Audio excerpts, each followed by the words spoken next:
Welcome students and viewers. We are in 10th Science Biological section, Unit 13, Lesson 13. Lesson name is Structural Organization of Animals. In this lesson, today's section, I would like to teach about leech, excretory system and male reproductive system of leech. Come to the introductory part. So, our important heading is excretory system of leech. அதாவது அட்டை உயிரினையின் கழிவு நீக்க மண்டலம். So leech doing a metabolic process.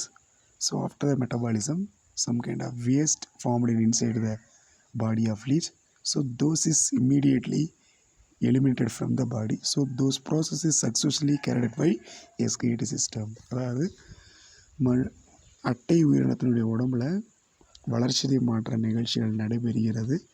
So அதன் விளைவாக கழிவுப் பொருட்கள் உற்பத்தி ஆகுது. அந்த கழிவுப் பொருட்களை உடனடியாக ரிமூவ் பண்ணணும். ஸோ அந்த வேலையை சக்ஸஸ்ஃபுல்லாக செஞ்சு கொடுக்கக்கூடியது எக்ஸ்கிரீட்டரி சிஸ்டம், கழிவு நீக்க மண்டலமாகும். ஸோ இன் லீச், அதாவது அட்டை உயிரினத்தில் எக்ஸ்கிரீஷன்னா கழிவு நீக்கம்.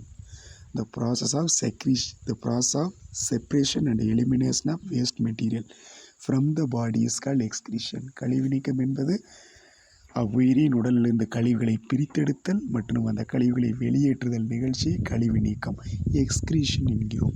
So excretion take place by, அதாவது கழிவு நீக்கம் எது வழியாக நடைபெறுதுன்னு பார்த்தீங்கன்னா செக்மெண்ட்லேயே அரேஞ்சு, ஒவ்வொரு செக்மெண்ட்லேயும் காணப்படுகின்ற வரிசையாக அமைந்துள்ள பேடு டியூப்பிள்ஸ், ஜோடியாக உள்ள பேடுனா ஒரு இணை, ஒரு செக்மெண்ட்டுக்கு ஒரு ஜோடி, இப்படி பேடாக செக்மெண்ட்டில் அமைஞ்சிருக்கக்கூடிய வரிசை ஜோடியாக அமைந்துள்ள அந்த பேடு டியூப்பிள்ஸ் அந்த குழல்களினால் நடைபெறுகிறது. அந்த குழலோட பேர் என்னென்னு பார்த்தீங்கன்னா nephridia.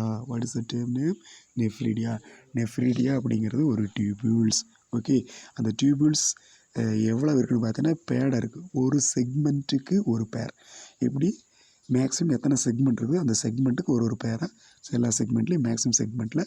So this is actually having. There are 17 pairs of Nephridia. Okay, கிட்டத்தட்ட 17 ஜோடி இருக்குது. ஒரு பேருங்கிறது ஒரு ஜோடி. ஸோ 17 pairs of Nephridia, 17 ஜோடி நெஃப்ரீடியாக்கள் காணப்படுகிறது, அந்த பேடு டியூப்பிள் காணப்படுகிறது. ஓகே, இந்த டியூப்பிள்ஸ் எங்கே ஓப்பன் ஆகுதுன்னா ஓப்பன் அவுட் பை, வெளியே எங்கே திறக்குதுன்னா நெஃப்ரீடியோஃபோர்ஸ். நெஃப்ரீடியோஃபோர்ஸ் அப்படிங்கிறது ஒரு துளை. இங்கே பாருங்கள், இந்த போர் அப்படின்னா துளை. இந்த துளை வந்து கண்ணுக்கு வெளியே தெரியும். ஸோ அந்த துளை வந்து லீச்சில் காணப்படுது. ஸோ அந்த துளையோட பேர் நெஃப்ரிடியோஃபோர்னு சொல்லுவோம். அந்த நெஃப்ரிடியோஃபோரில் இந்த நெஃப்ரீடியா, இந்த 17 pairs ஆஃப் நெஃப்ரிடியாவும் வந்து 17 ஜோடி நெஃப்ரிடியாவும் அந்த நெஃப்ரிடியோஃபோரில் கிடக்குது. ஸோ அந்த நெஃப்ரிடியோஃபோர் எந்தெந்த செக்மெண்ட்டு இது வரைக்கும் இருக்குதுன்னா 6th segment to 22 segments.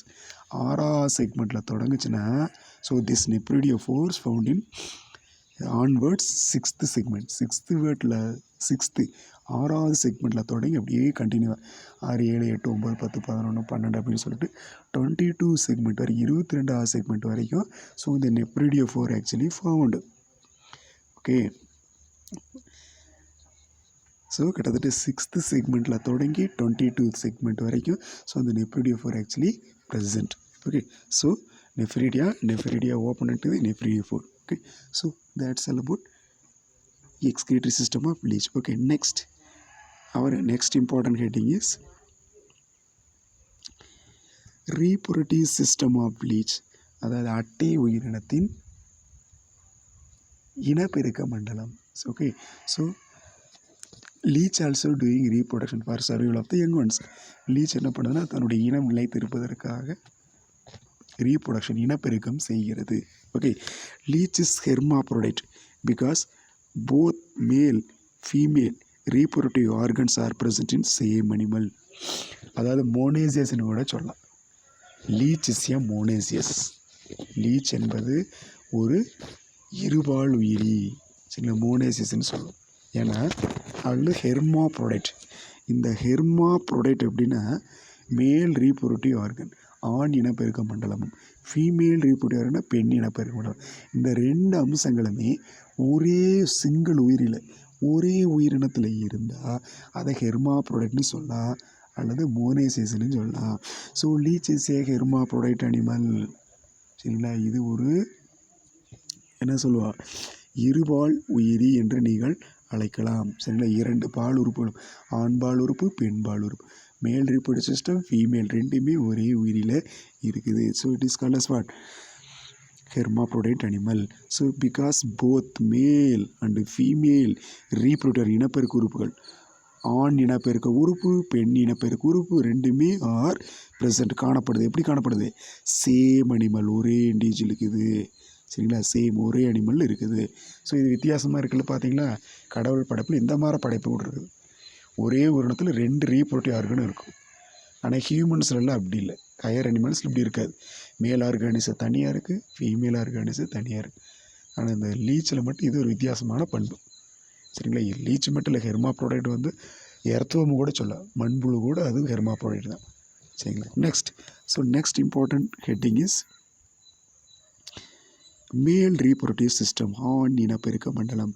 சரிங்களா, அட்டை உயிரியின் ஆண் இனப்பெருக்க மண்டலம். சரிங்களா, ஸோ எப்போவுமே மேல் ரீப்ரொடக்டிவ் சிஸ்டம் அப்படின்னா உங்களுக்கு முதல்ல நான் ஞாபகத்துக்கு வர வேண்டியது டெஸ்டிஸு, அதுக்கு அடுத்தது ஸ்பெர்மு. ஸோ டெஸ்டிஸிலோட கனெக்ட் ஆகக்கூடிய சம் அதர் ஆர்கன், இதெல்லாம் சேர்ந்ததான் மேல் ரீப்ரொடக்டிவ் சிஸ்டம். ஸோ அது தெரிஞ்சுக்கணும். எப்பவுமே எடுத்தோடனே ஏன் வந்து டெஸ்டிஸ்க்கு இவ்வளோ இம்பார்ட்டன்ட் கொடுக்கும். டெஸ்டிஸ் அப்படின்னா தமிழில் விந்தகம்னு சொல்லுவோம். Two testis is the industry. சரிங்களா, so this testis produce a sperm. இந்த டெஸ்டிஸ் தான் ஸ்பெர்ம், அதாவது விந்தணுக்கள் உற்பத்தி செய்யக்கூடிய தொழிற்சாலை. அதனால் ஏன்னா மேல் ரீப்ரொடக்டிவ் சிஸ்டம் அப்படின்னால ஸ்பெர்ம்ங்கிற வார்த்தை வரணும். அந்த ஸ்பெர்மை ப்ரொடியூஸ் பண்ணக்கூடியது testis. Okay, so here in male reproductive system of leech, அட்டையின் ஆண் இனப்பெருக்க மண்டலத்தில் there are 11 pairs of testis. Okay, 11 pairs of testis, அதாவது 11 இணை விந்தகங்கள். சரி, 11 ஜோடி டெஸ்டிஸ் இருக்குதாம்மா, 11 ஜோடி. 11னா 11, பேர்னா ஜோடி, அதாவது 2, ஒரு பேர்னா 2, 11 பேர்னா, ஸோ 11 ஜோடி இருக்குது. டெஸ்டிஸ்னால் விந்தகம்னு சொல்லுவோம். Okay, so there are 11 pair of testis. சரிங்களா, 11 ஜோடி டெஸ்டிஸ் விந்தகங்கள் இருக்குது. ஸோ டெஸ்டிஸ் அப்படிங்கிறது மேனுஃபேக்சர் ஸ்பெர்ம், இது வந்து விந்தணுக்கள் உற்பத்தி செய்யக்கூடியது. So 1 pair in each segment. So இது எப்படி இருக்குதுன்னா, இந்த 11 பேருமே, இந்த 11 ஜோடிகளுமே எப்படி இருக்குதுன்னா, ஒரு செக்மெண்ட்டுக்கு ஒரு பேர். சரிங்களா, அப்போ 11 செக்மெண்ட்டில் இருக்குதுன்னு அர்த்தம். ஒரு செக்மெண்ட்டுக்கு ஒரு ஜோடி, அடுத்த செக்மெண்ட்டுக்கு ஒரு ஜோடி, அதுக்கு அடுத்த செக்மெண்ட்டுக்கு ஒரு பேர், அதுக்கு அடுத்ததுக்கு ஒரு பேர், இப்படி கிட்டத்தட்ட ஒரு 11 செக்மெண்ட்டை பிடிச்சிருக்குது. அது எந்தெந்த செக்மெண்ட் அப்புறம் மென்ஷன் பண்ணுறேன். மொத்தத்தில் 11 pairs of testis found in male reproductive of leech. 11 ஜோடி டெஸ்டிஸ் இருக்குது. ஒரு செக்மெண்ட்டுக்கு ஒரு பேர் அப்படிங்கிற பேஸில் கிட்டத்தட்ட ஒரு இப்போ 11 செக்மெண்ட் அது பிடிச்சிருக்கு. இப்போ 11 பேர் வந்து 11 செக்மெண்ட்டு பிடிச்சிருக்கும். Okay, so 1 pair in each segment, ஒரு செக்மெண்ட்டுக்கு ஒரு பேர் என்ற விதத்தில் எங்கே தொடங்குதுன்னா 11th செக்மெண்ட் 12th செக்மெண்ட்டில் தொடங்குது. 12வது செக்மெண்ட்டில் ஒரு பேர், 13ல் ஒரு பேர், 14ல் ஒரு பேர், எப்படியோ 22 வரைக்கும் ஒரு செக்மெண்ட்டு. இந்த 12ங்கிறது செக்மெண்ட், 12வது செக்மெண்ட், 13வது செக்மெண்ட், 14வது செக்மெண்ட், 12, 13, 14 செக்மெண்ட், இப்படியே அப் டு 22 செக்மெண்ட் வரைக்கும். ஸோ இன்பிட்வீன் கவுண்ட் பண்ணிங்கன்னா total number of segment in between 12 to 22 பார்த்திங்கன்னா 11 செக்மெண்ட் வரும். So each segment having pair of testis. சரிங்களா, 12வது செக்மெண்ட்டில் ஒரு பேர் இருக்கும், 13 செக்மெண்ட்டில் ஒரு பேர், 14th ஒரு பேர், 15th ஒரு பேர், 16th ஒரு பேர், 17th ஒரு பேர், 18th ஒரு பேர், 19th ஒன்று, 20th ஒரு பேர், 21th ஒரு பேர், 22ல் ஒரு பேர். இப்படி இந்த 11 செக்மெண்ட்டில் ஒரு செக்மெண்ட்டுக்கு ஒரு பேருங்கிற விதமாக கிட்டத்தட்ட 11 ஜோடி இருக்குது. Okay, so they are in the form as spherical sac called testis sac. இது எப்படி இருக்குதுன்னா, அவை கோள வடிவ பைகளாக, ஸ்பெரிக்கல் அப்படின்னா கோள வடிவம், சேக்னா பைகள், கோள வடிவ பைகளாக இருக்குது. ஸோ அதுக்கு பேர் என்ன, டெஸ்டிஸ் சாக் அப்படின்னு சொல்லுவோம். தமிழில் வந்து விந்தக பைகள் அப்படின்னு சொல்லுவோம்.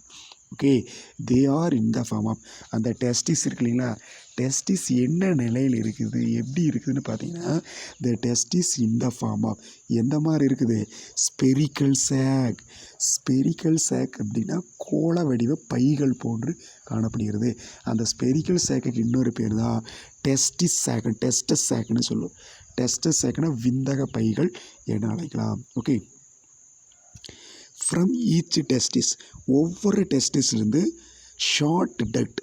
ஷார்ட் டக்ட் அப்படின்னு என்ன அர்த்தம் சரிங்களா, ஷார்ட் டக்ட் அப்படின்னு என்ன அர்த்தம்னா சரிங்களா, சிறிய நாளம், குட்டையான நாளம் காணப்படுகிறது. ஸோ அதுக்கு பேர் வாஸ் எஃபரன்ஸ். அதுக்கு என்ன சொல்லுவேன், வாஸ் எஃபரன்ஸ், விந்து வெளிச்செலுத்து நாளம்னு தமிழில் சொல்லுவோம். விந்து வெளிச்செலுத்து நாளம்னு நம்ம சொல்லுவோம். விந்து வெளிச்செலுத்து நாளம்னு நம்ம சொல்லுவோம். Understood? Okay, so from the testis, ஒவ்வொரு அந்த டெஸ்டிஸ் சேக்கில் இருந்தும் அந்த டெஸ்டிஸில் இருந்தும் சரிங்களா, ஸோ ஷார்ட் டக்ட், குட்டையான ஒரு நாளம், டியூப் போன்ற அமைப்பு வெளியே வருது. ஸோ அந்த டியூப்போட பேர் என்ன, வாஸ் எஃபரன்ஸ்னு சொல்லுவோம். வாஸ் எஃபரன்ஸ் அப்படின்னா விந்து வெளி செலுத்து நாளம். விந்துவை ஸ்பெர்மை வெளியே செலுத்தக்கூடிய, வெளியே தள்ளி விடக்கூடிய டக்ட், நாளம், ஒரு டியூப்னு கூட சொல்லலாம். விந்து வெளி செலுத்து நாளம் சரிங்களா இருக்கிறது. ஸோ இது வந்து which join with the vas difference. இது யாரோட போய் ஜாயின்ட் ஆயிருக்குன்னா வாஸ் டெஃபரன்ஸ் அப்படிங்கிற அமைப்போடு ஜாயின்ட் ஆகிருக்கு. வாஸ் டெஃபரன்ஸ் அப்படிங்கிறது விந்து நாளம்னு சொல்லுவோம். ஃபஸ்ட்டு விந்து வெளி செலுத்து நாளம் வருது, vas efferens. So this vas efferens join to the vas deferens. Vas டெஃபரன்ஸ்னால் விந்து நாளம் சொல்ல அதோட இணைஞ்சிருக்கு. Okay, so the vas deferens become convolutes. இல்லை, இந்த வாஸ் டெஃபரன்ஸ் அப்படிங்கக்கூடிய விந்து நாளமானது கன்வல்யூட்டட் சுருங்கி உள்ளது. எப்படி இருக்குது, கன்வல்யூட்டட் என்னது, சுருங்கி உள்ளது. Convoluted to form epididymis or sperm வெசிகலாக மாறியுள்ளது. So this vas deferens become, இந்த விந்து நாளமானது பின்னாடி என்னவா மாறிக்குன்னா கன்வல்யூட்டட், சுருண்டு, டு ஃபார்ம் எபிடிடிமிஸ், சுருண்டு என்னவா மாறிக்குது, எபிடிடிமிஸாக மாறிக்குது அல்லது ஸ்பெர்ம் வெசிகலாக மாறிக்குது. ஸோ திஸ் எபிடிடிமிஸோட ரோல் அல்லது ஸ்பெர்ம் வெசிக்கலோட வேலை என்னென்னு பார்த்தீங்கன்னா ஸ்டோர் ஸ்பெர்மட்டோசோவா. இது விந்தணுக்களை சேமித்து வைக்கக்கூடிய, டெம்பரரியாக சேமித்து வைக்கக்கூடிய ஒரு part. Understood? So epididymis or sperm vesicle help in to store spermatozoa. அதை பயன்படுத்த பண்ணலாம், ஸ்பெர்ம் உள்ள ஸ்டோர் பண்ணி வைக்கலாம். Okay, first of all see the picture. Students, this is what is this? Reproductive system of leech. Okay, அதாவது அட்டை உயிரினத்தின் இனப்பெருக்க மண்டலம்னு சொல்லுவோம். ரீப்ரொடக்டிவ் சிஸ்டம் ஆஃப் லீச், அட்டை உயிரினத்தின் இனப்பெருக்க மண்டலம். இப்போ இதில் நம்ம மேலே மட்டும் பார்க்கலாம், மேலில் சரிங்களா. ஸோ இது வந்து என்டையர் ஸ்ட்ரக்சர் சரிங்களா, இது வந்து என்டையர் ஸ்ட்ரக்சர். ஸோ இந்த அவுட்லைன் ஃபுல்லாக போட்டுருங்க சரிங்களா. இந்த அவுட்லைன் ஃபுல்லாகவே மேலேருந்து கீழே வரை கம்ப்ளீட்டாக போட்டுருங்க. போட்டுட்டு ஸோ அதில் இந்த ரீப்ரொடியூஸ், இந்த எக்ஸ்க்ரீட்ஸ் கூட ஃபஸ்ட்டு நெஃப்ரீடியம் இதெல்லாம் இருக்குது பாருங்கள். ஓகே, ஸோ நம்மளுக்கு வந்து மேல் ரீப்ரொடியூஷன்னா ஃபஸ்ட்டு இந்த டெஸ்டிஸ் சேக். டெஸ்டிஸ் சேக் அப்படின்னு என்ன அர்த்தம், டெஸ்டிஸ் சேக் அப்படின்னா அதான் அந்த டெஸ்டிஸை தான் டெஸ்டிஸ் சேக்குன்னு சொல்லு, விந்து பை. புரிஞ்சுங்களா, டெஸ்டிஸ் சேக் புரியுதுங்களா, இதை தொடங்குது பாருங்கள்.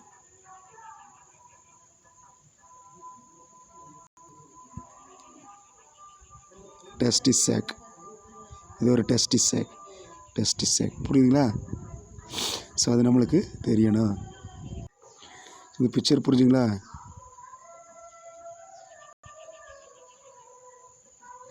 இது ஒரு டெஸ்டிஸ் சேக்கு, இது ஒன்று, திஸ் இஸ் 3, அதுக்கடுத்து 4, 5 அப்படியே கீழே வரைக்கும் இருக்குது. இந்த பக்கம் இருக்கு பாரு, இது ஒரு பேர், இது ஒரு ஜோடி, இது ஒரு ஜோடி.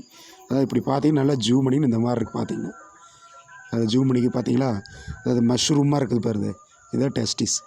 ஸோ இது எந்த செக்மெண்ட்டில் தொடங்குதுன்னா சரிங்களா. ஸோ அந்த இதை கரெக்டாக தெளிவாக பாருங்கள், அப்போ தான் உங்களுக்கு வந்து ஃபுல்லாக உங்களுக்கு தெரியும். ஸோ 12th செக்மெண்ட்டில் தொடங்குது. இது வந்து 12th செக்மெண்ட்டு. ஸோ இது வந்து கரெக்டாக போடணும். இது வந்து 12th செக்மெண்ட்டு, இது 13th, இது 14th, 15th, 16th, அப்படியே கிட்டத்தட்ட 22 செக்மெண்ட் வரைக்கும் அப்படியே வரும். இது வரைக்கும் செக்மெண்ட் வந்துட்டே இருக்குது. இது 22 செக்மெண்ட். மொத்தம் 11 பேர், 11 ஜோடி இருக்குது பாரு. பார்த்தீங்களா? டெஸ்டி சாக்னு இருக்குங்களா? ஸோ அது நம்மளுக்கு தெரியும். டெஸ்டி சாக் அது பேர். அதாவது டெஸ்டிஸ். அதாவது நம்ம பார்க்குறது மேல் ரீப்ரொடக்ஷன் மட்டும்தான் பாட்டுருக்கோம். ஆண் இனப்பெருக்க மண்டலம் மட்டும் பாட்டுருக்கோம். ஸோ அதுக்கடுத்து பார்த்திங்கன்னா இந்த டெஸ்டிஸோட இந்த மாதிரி இருக்குங்களா, இந்த மாதிரி இருக்குது. இது இப்படி ஒரு ஸ்ட்ரெயிட் டூப்போட இணையுது இல்லைங்களா? ஸோ இதுக்கு பேர் தான் என்னது சரிங்களா? வாஸ் எஃபரன்ஷியான்னு சொன்னோம். இந்த வாஸ் எஃபரன்ஷியா இந்த மாதிரி லெங்க்த்தாக கீழே வரைக்கும் வருது இல்லைங்களா? ஸோ இந்த வாஸ் டெஃபரன்ஸோடு இணைஞ்சிருக்குது. இங்கே பாருங்கள், இது டெஸ்டிஸு, இது அப்படியே கீழே இணையுது பாருங்க. இதில் அதுக்கடுத்து இப்படி ஸ்ட்ரெயிட் டூப் ஒன்று வருது பாருங்க, இது கூட இணையுது பாரு. ஸோ இந்த படத்தை நீ பிக்சரை பார்த்து தெளிவாக போடுங்க. ஓகே. ஸோ இந்த டியூப்போட பேர் என்னென்னு பார்த்தீங்கன்னா வாஸ் எஃபரன்ஷியான்னு சொல்லுவோம். ஸோ அந்த வாஸ் எஃபரன்ஷியா இந்த வாஸ் டெஃபரன்ஸோடு இணைஞ்சிருக்குது. வாஸ் டெஃபரன்ஸோடு இணைஞ்சிருக்கு. சரிங்களா? ஸோ அப்படியே பாருங்கள். ஸோ இந்த பிக்சர் கரெக்டாக போடணும். மொத்தம் 11 பேர் இருக்குது. 12th தொடங்கி 22 வரைக்கும். ஸோ அந்த 11 பேரும் வருது. Okay. So this picture is very important. Come to the introductory part. So this epididymis அப்படின்னா தமிழ் என்ன சொல்லணும்னா விந்து முதிர்ச்சி பைன்னு சொல்லுவோம். விந்து செல்கள், அதாவது before entering in to the epididymis the sperm inside the testis appear as immature. அது இம்மெச்சூராக இருக்கும். ஸோ அந்த டெஸ்டிஸ்லேருந்து அந்த ஸ்பெர்ம் அப்படியே மூவ் ஆகி வந்து எபிடெமிஸ்க்குள்ளே போச்சுன்னா ரெண்டாவது மெச்சூர் ஆகி நல்ல வெல் டெவலப்டு ஸ்பெர்மாக மாறும். ஸோ அதனால் எபிடெமிஸ் அப்படின்னு என்ன சொல்லணும்னா விந்து முதிர்ச்சி பைகள் சொல்லலாது எப்படி சொல்லுங்க. ஸோ இந்த எபிடெமிஸ் லீட்ஸ் அடுத்து என்னவா மாறுதுன்னா ஷார்ட் குட்டையான டக்ட், குட்டையான நாளமாக மாறுகிறது. அதுக்கு டக்ட் அப்படின்னா நாளம், ஒரு சின்ன இந்த மாதிரி குழாயாக இருக்கும், டக்ட்னு சொல்லுவோம். ஸோ கால்டு எஜக்குலேட்டரி டக்ட் என்னவா மாறுது. So transform to ejaculatory duct. Ejaculatory அப்படின்னா தமிழ் என்ன சொல்லணும்னா வெளியேற்றும் குழாயின்னு சொல்லுவோம். எஜக்குலேட்டர்னா வெளியேற்றும் குழாயாக மாறியுள்ளது. ஸோ இந்த எபிடெமிஸ் லீட்ஸ் டு ஷார்ட் குட்டையான டக்டாக மாறுது. அதுக்கு போய் எஜக்குலேட்டர். த எஜக்குலேட்டரி டக்ட் ஆன் போத் சைடு, ரெண்டு பக்கமே.